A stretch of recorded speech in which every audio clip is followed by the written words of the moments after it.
I mean, everybody wants to be paid to the proper level.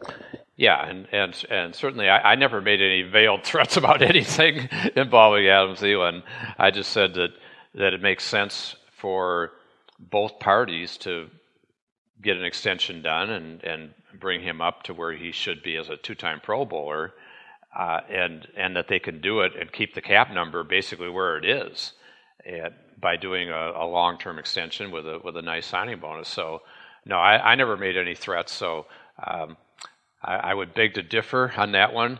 But I still say Le'Veon Bell had a ridiculous holdout, and his was just dumb. Yeah, just ridiculous that he would do that and end up signing for what he could have got. He could have actually gotten more from Pittsburgh last year on a long-term deal, and he would have got $14.5 million for the 1 year, which again made no sense because it was pretty obvious the Steelers were not going to franchise him again. No. And so why would you turn down $14.5 million and think you're going to make it up in free agency? It's not going to happen. It never happens. And you're taking a year off your prime, too. Exactly right. So I think that was still an absurd holdout. Yes. The other mean tweet, I've lost track of it, but basically it was saying something about the person was accusing you of God, what's the best way? I'm trying to remember the phrasing of it. Basically saying that you spent up to the cap and on both of your tenors with the Vikings and the Titans. Is that fair? Is that what you're supposed to do? How would you characterize that? I would say with the Vikings, we had a great team in that 97, 90, 98 team specifically, and that's where we were very tight against the cap and had to do some restructuring and so forth, because at that point it was a situation where the team was getting sold, and we had a team that we thought it already was a playoff team, and we thought it had a chance to do even better things. And so if I hadn't signed John Randall, if I'd let him go to Miami, if I hadn't signed Robert Smith, if I had let him go to Seattle, who was making a big offer as a transition free agent, or Chris Carter and some of those other guys, would have basically devalued the franchise and taken away our opportunity to really have this window to win a Super Bowl or get to a Super Bowl, which we should have done, I still think, in 98. Well, absolutely, yeah. I don't know. It's a tough call whether you were the best team in football. You were certainly the best team in the NFC, and you certainly would have had a chance to win the Super Bowl. Yeah, definitely. And it would have been a good game with Denver. Yeah. We know that, but I still think that we should have beaten the Falcons that day. Now, that Atlanta team was still a pretty good team. They were, but you guys should have won it. Yeah, at home with a 13-point lead in the first half, and the way it all unfolded. But anyway, I would say that I did what. And first of all, we talked about it as an organization, up and down the ranks with ownership and with our coaching staff and so forth, and made the determination. We're going to keep these players. We weren't going out and signing outside free agents to take us into cap jail. It was more keeping our guys. And in Tennessee, kind of a similar deal. We had a Super Bowl season in '99, but we didn't sign everybody. We lost John Runyon right away in free agency. We lost some other guys, but we extended Eddie George, extended Steve McNair, and we were tight on the cap. I think the other thing that happened in those years, the cap increases were very small. $1 million to $3 million a year, basically. Never had these big $10 million increases. Now, of course, the cap's much bigger now at $188 million. Probably back when I was doing it was probably in the 60s, 70s, or whatever. Wow. And so it's jumped tremendously, but the cap increases were very limited at that point in time. So it was a tougher time to manage a cap in the NFL when you didn't really have much of an increase. And they also didn't let you carry over money to the next year compared to what you can do now. So things have changed a little bit in that regard too. So I would argue that no, I didn't mismanage any caps, and we had really good teams. Yeah, you got to go for it when you have players in their prime in the NFL. You got to go for it. Right. And I always point out too, like people still bemoan the Herschel Walker trade, and of course I would not defend the Herschel Walker trade. It wasn't a good trade, but you were back in the playoffs 2 years later. You were back in the playoffs in '92. You went to the playoffs almost every year in the '90s, and you had a good enough team to win the Super Bowl in '98. It's not like it destroyed you for decades, like some people like to imagine. You can go for it and then regroup and come right back if you're a good organization. Right. Yeah, and I think the Herschel Walker trade, in retrospect, was a bad trade, and kind of that one player away theory, and you're never really one player away. I learned that from that trade, and fortunately, I didn't make that trade. Right. And which actually may be part of the reason why I became a GM, because Mike Lynn made that trade, and then I think there was a lot of pressure on him after that trade, and then he left to go run the World League of American football and all that. But waffle. Yeah, exactly. And I learned a lot of good things and a lot of bad things from Mike. But one thing I did learn was you better have a good number 2 quarterback, and that paid off for me in with Randall Cunningham, and here with the Vikings in '98, and with Neil O'Donnell in '99 with Tennessee. And Mike taught me a lot about contracts and researching contracts and all the peer group analysis and so forth. So there was a lot of good stuff too. But Mike was also a GM in a different era when the team really had all the leverage and power because there was no free agency. Once free agency came to the NFL, that changed. Oh, no question about it. And he also, I don't think he learned how to blow smoke at a reporter's face the way Mike did. No.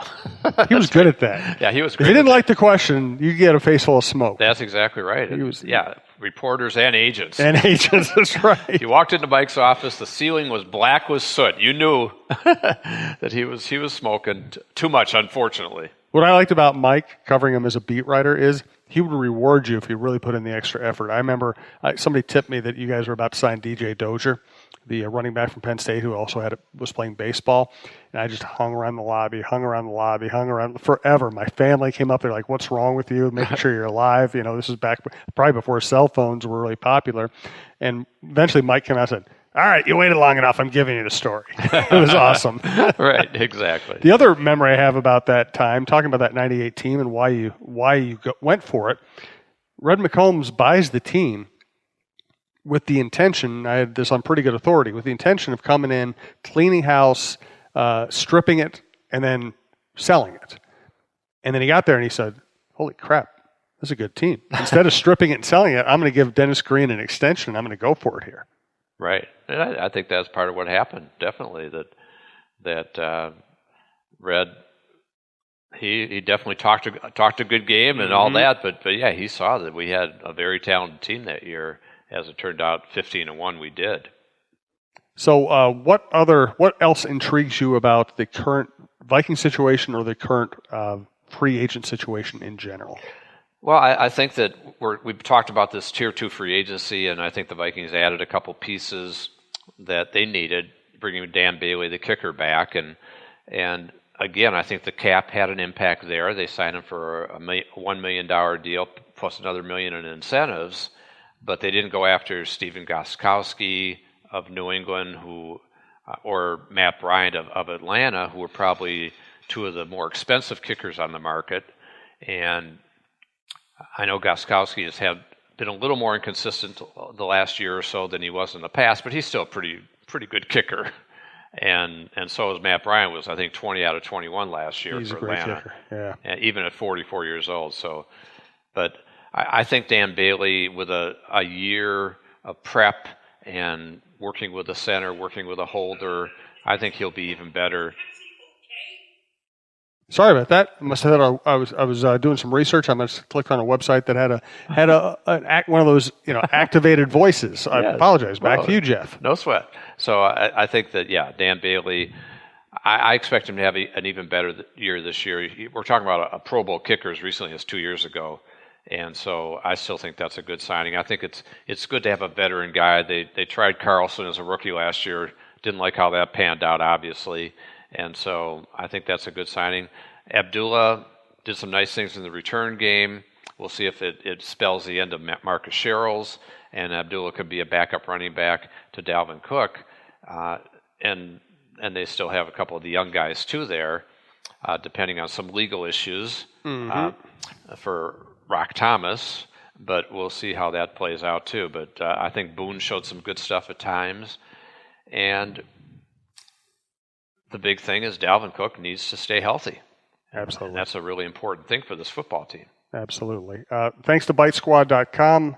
you don't want to cook. We know you don't want to cook. And, I like eating out, but you don't always want to get in the car, go find a parking spot, get through the weather, wait in a line. Bite Squad makes life really easy to deliver food to you, restaurant quality, and just like you're getting it from a waiter or waitress at a restaurant. It shows up in great shape, ready to eat, no dishes. Great for eating breakfast in bed, for feeding your kids, for feeding yourself so you can feed the kids with the stuff they like. I use it for all kinds of local restaurants. They also have a new deal. You can subscribe $5.99 a month. You can get free deliveries from any restaurant within, I think it's, a certain radius of your home. And also you can use the TALKNORTH promo. Just type in TALKNORTH, all caps, uppercase, and you will get your first delivery fee waived. But even after that, it's still a great deal to use Bite Squad. I do it all the time.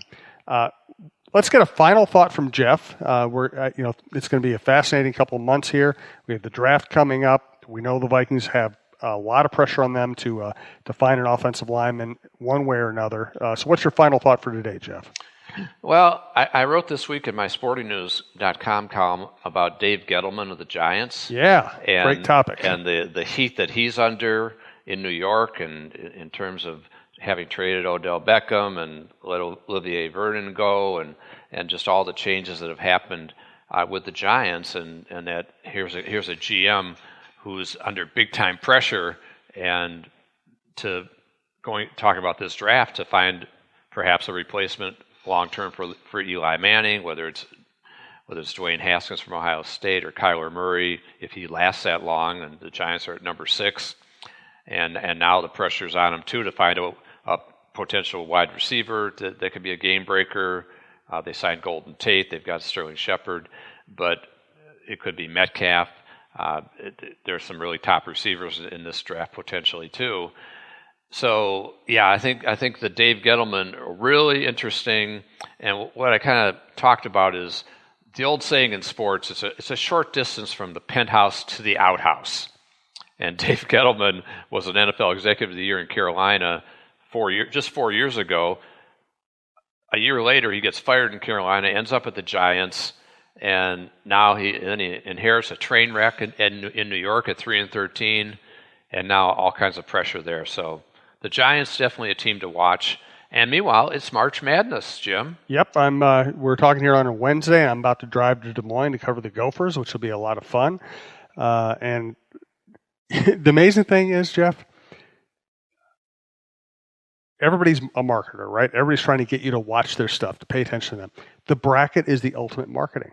They can make you care about two teams you didn't spend 5 minutes watching all season. You didn't care about them at all. You have a bracket, you care. Right. You care about Western Iona against Eastern Middle Tennessee, Kentucky Belmont State, or Belmont. You care. It's fascinating every year. My wife filled out 5 brackets. She didn't watch a second of college basketball all year. She filled out 5 brackets. It is the most ingenious invention in the history of sport. Yeah, and I'll just say one final thought on Belmont's an interesting team out of Nashville. And when I was down in Nashville, I got to know their coach Rick Byrd very well. And they've made the tournament. I think this was their 8th time. 7 previous times they made it as a champion of their conference, but they always had a 15 or 16 seed and would run up against Duke or North Carolina or somebody and get bombed in the first round. They almost beat Duke one year. They lost by 1 or 2 points.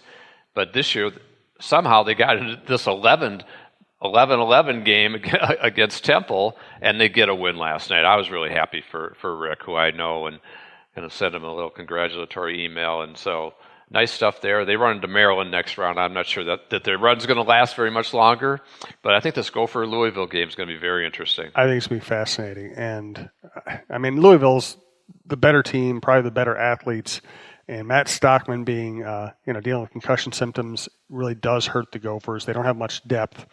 But if they stay out of foul trouble, there's so many timeouts in these games, I don't think that lack of depth is going to hurt them in terms of conditioning. I think it just would hurt them if they had a key player in foul trouble. Yeah, it's got to be Murphy and Coffee. Coffee all the way. They're going to carry it. Yeah, although Otero is really important to them, and he came on the second half of the year. I think he's going to be a really good player. Yeah, I agree with you there. Great stuff. Thank you, Jeff. We'll be back next week with probably start looking more toward the draft, but there are also going to be more free agent developments both with the Vikings and across the NFL. This is Jeff Diamond's Vikings and NFL Insider. Thanks for listening to TalkNorth.com.